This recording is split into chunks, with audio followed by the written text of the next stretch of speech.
Winning!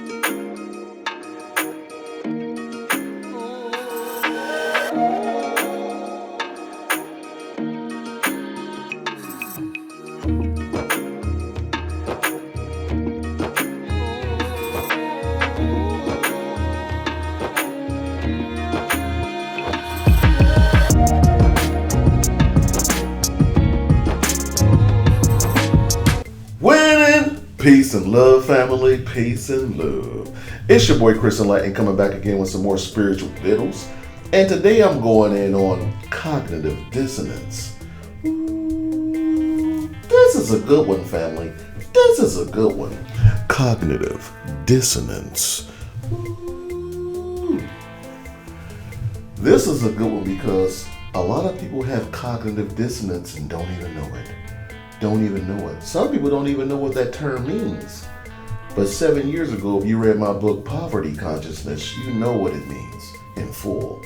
So cognitive dissonance is when someone introduced something to you that's so far beyond your programming and your brainwashing that it makes you mad, it makes you want to fight, and it makes you want to fight for your level of understanding. That's cognitive dissonance. Whether it's something that can help you or not, your programming, your belief systems, and your level of understanding is going to fight for its existence. And cognitive dissonance sets in. You know, one thing about selling life insurance or helping people create a financial legacy for themselves, a lot of people have misconceived notions about insurance salesmen.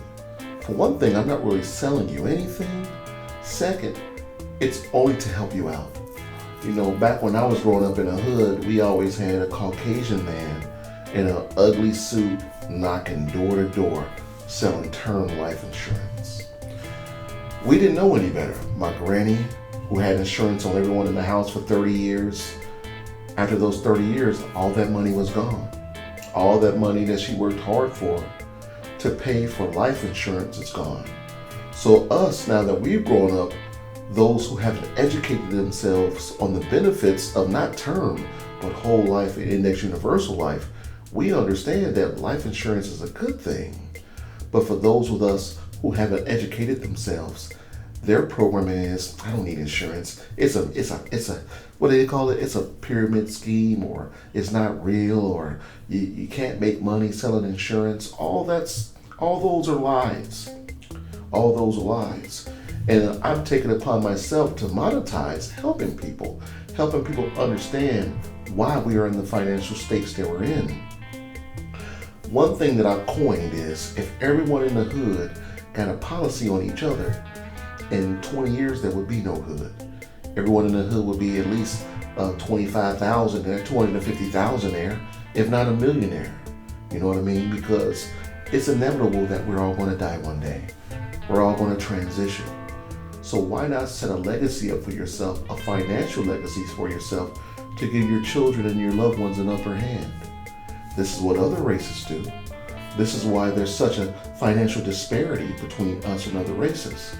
We think that a lot of these trust fund babies, their parents worked hard to amass all this wealth. That's not the case. They died for the wealth. And when you can put your money in a vessel while you're living to pay a small amount to get millions when you transition, all you're doing is helping out your lineage. So when you die, all that money goes into a fund and is dispersed accordingly, whomever the beneficiaries are. And they can either put that money into an annuity that will pay them monthly or yearly allotments every year. And that's how they become trust fund babies, through death. It's not always someone had this genius idea and they became wealthy. You'll never be able to save up $1 million to pass on to people. Because as you're saving up money, inflation is eating the money that you're saving up. But why not pay a little monthly fee for something that's going to yield millions of dollars down the line when you die, that's going to outpace inflation? You know what I mean, family? Other ways cognitive dissonance has been introduced to my life by me trying to help people is through spirituality. A lot of people know that there's something above them, but they take the programming that was given to their great-grandparents, their grandmother, their parents, and they've accepted it as truth without really doing the research on where this comes from. Me, I was lucky enough to be a researcher. I was a human scientist. I like to study things. I don't care what someone gives me. I'm going to do my due diligence and figure out if it works for me. Now, I don't know about you, and it doesn't matter what your religious beliefs are, but I'm open to everything.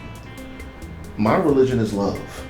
You can say you're this, you can say you're that, but if you can't express love, your religion means nothing to me. It means nothing to me.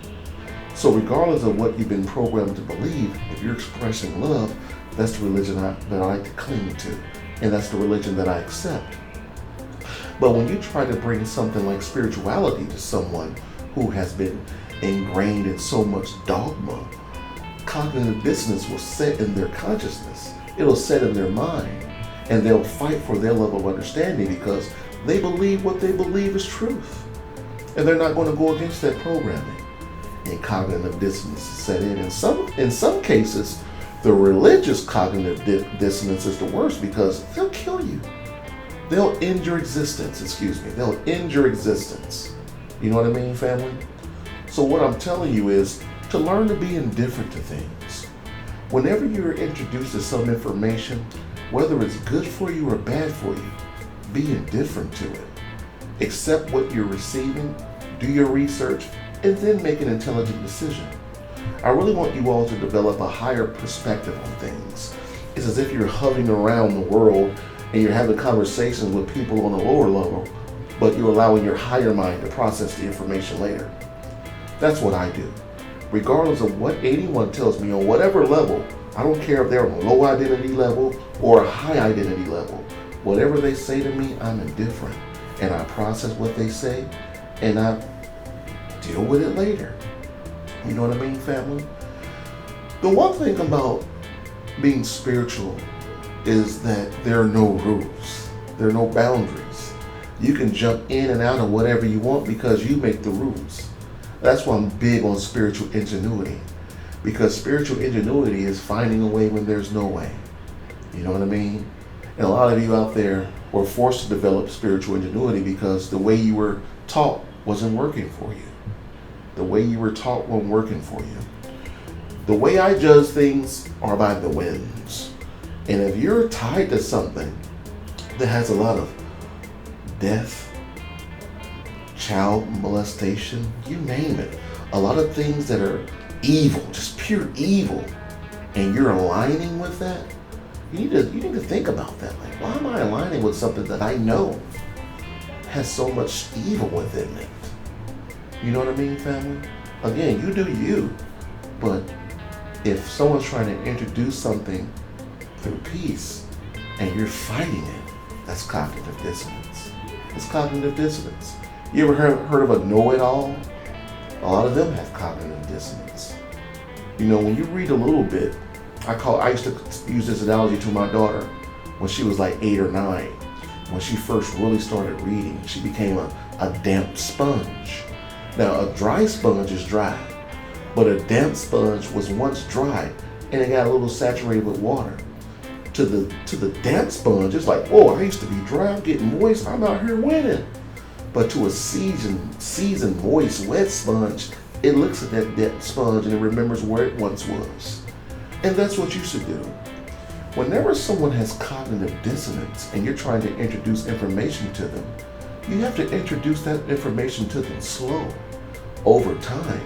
You can't just hit them with a blatant truth. Cognitive dissonance is set in real strong within them. But if you hit someone with something slow over time through peace and allow them to think they've formulated their own understanding and conclusion, it'll stick with them longer. And you will allow them time to dissolve their false beliefs and recreate their own understanding. We're all a product of our environmental source code. When I was younger, my cognitive dissonance was Caucasians. A lot of them I wasn't around as a child. And I heard all my friends talking about how when they were getting to juvenile, or my older friends when they went to jail, how they was mistreated by Caucasians. I adopted that too. Like, man, they can't do nothing for me. This is what it is. They're against us. Oh, they hate us. I remember once when I was 15, I was being jumped by 3 grown men. and two white dudes stopped their car and they broke it up. That changed my cognitive dissonance because now I had experience on not all Caucasians are bad. You know what I mean? And not all melanated people are good. You know what I mean? So that's why I go by love. I don't care what race you are. If you treat me kind, you treat me good, it's good. You know what I mean? So hopefully you got some jewels on cognitive dissonance. If you want to support me, you can go out to Amazon, get any one of my 8 books: The Enlightened Talk, Poverty Consciousness, Wealth Consciousness, Dissolving Your Limitations, Seeds of Time Volume 1, Seeds of Time Volume 2, and my last book, Divination. If you're one of those people out there who need to get life insurance, reach out to me. I'll give you a free consultation. I'll run some illustrations. I'll do the dime method. I'll do the debt, income, mortgage, and your education and expenses to find the correct product for you to put your money in to make sure you make, save, and your money's protected with guaranteed growth. Okay, family? So, once again, you already know what I'm doing. I'm out here winning.